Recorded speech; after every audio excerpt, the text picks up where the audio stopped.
Bayangkan ini, tidak ada kapal perang, tidak ada tembakan, tidak ada deklarasi konflik. Namun, perlahan, satu negara bisa kehilangan kendali atas wilayah strategis bernilai puluhan miliar dolar. Bukan karena kalah perang, melainkan karena kalah dalam strategi energi, investasi, dan geopolitik global. Dan semua ini terjadi di satu nama lama yang kembali muncul ke permukaan, Ambalat. Beberapa hari terakhir, media dan media sosial kembali ribut. Narasi lama diangkat lagi, seolah-olah perang bisa pecah kapan saja. Padahal, kenyataannya jauh lebih sunyi.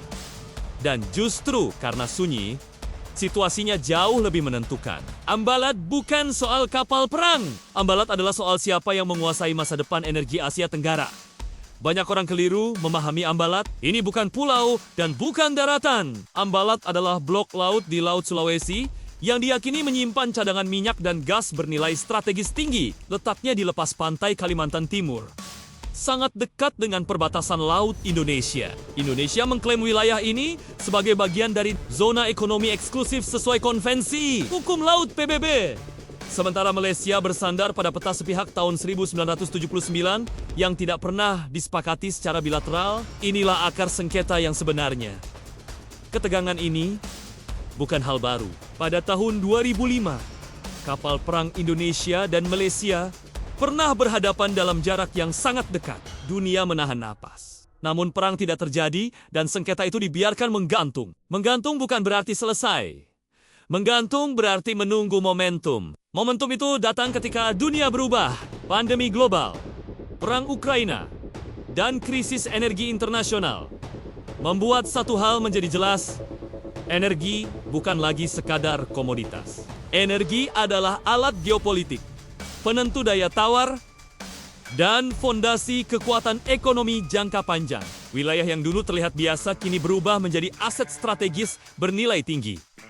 Ambalat termasuk di dalamnya. Kesalahan umum adalah mengira Ambalat memanas karena konflik Indonesia dan Malaysia. Yang lebih tepat, Ambalat memanas karena nilainya melonjak. Indonesia hari ini bukan lagi Indonesia 2 dekade lalu. Indonesia tidak hanya berbicara soal ekspor bahan mentah, tetapi tentang hilirisasi industri, kilang energi, rantai pasok, investasi strategis, dan kontrol infrastruktur. Ketika Indonesia naik kelas, wilayah strategisnya ikut naik harga, termasuk wilayah yang status hukumnya belum final, seperti Ambalat. Di sisi lain, Malaysia menghadapi tekanan internal. Sabah dan Sarawak adalah wilayah yang paling dekat dengan Ambalat dan sangat bergantung pada industri minyak dan gas. Namun, keputusan strategis sering diambil di pusat pemerintahan. Ketegangan antara pusat dan daerah ini membuat posisi Malaysia tidak sekuat yang terlihat di atas kertas, terutama ketika kepentingan ekonomi regional mulai terancam. Yang menarik, Indonesia tidak merespons situasi ini dengan suara keras. Tidak ada ancaman perang dan tidak ada pamer kekuatan militer. Yang dilakukan justru penguatan klaim hukum, patroli konsisten sesuai aturan internasional, dan aktivitas ekonomi nyata di lapangan. Ini adalah pola baru dalam sengketa modern.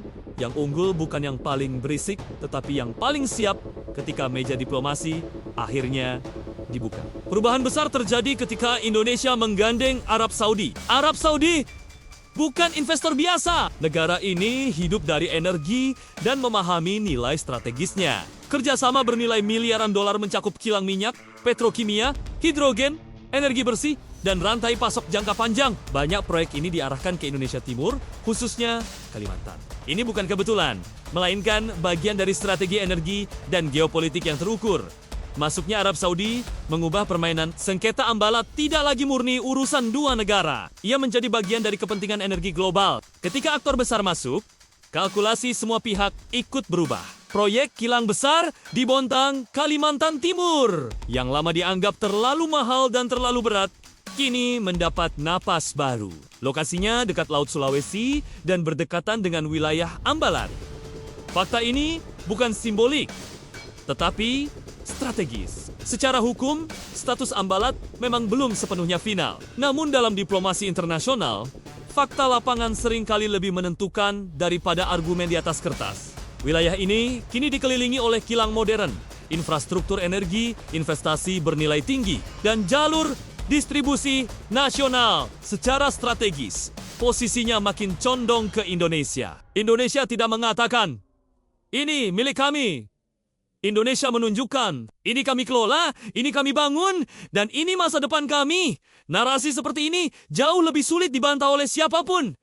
Ambalat hampir pasti tidak akan memicu perang terbuka. Perang modern terlalu mahal dan merusak stabilitas kawasan. Yang terjadi justru jauh lebih halus, tetapi jauh lebih menentukan. Yang diperebutkan bukan tembakan, melainkan kendali atas masa depan energi Asia Tenggara. Indonesia memilih jalur sunyi, membangun infrastruktur, menarik investasi global, memperkuat industri domestik, dan mengikat wilayah strategis ke dalam ekosistem nasional. Tanpa teriak dan tanpa provokasi, Ambalat mengajarkan satu hal penting. Di dunia modern, negara tidak perlu berisik untuk menang. Cukup rapi, cukup konsisten, dan cukup tahu arah. Dan untuk saat ini, Indonesia sedang memainkan permainan itu dengan tenang, pelan, dan efektif.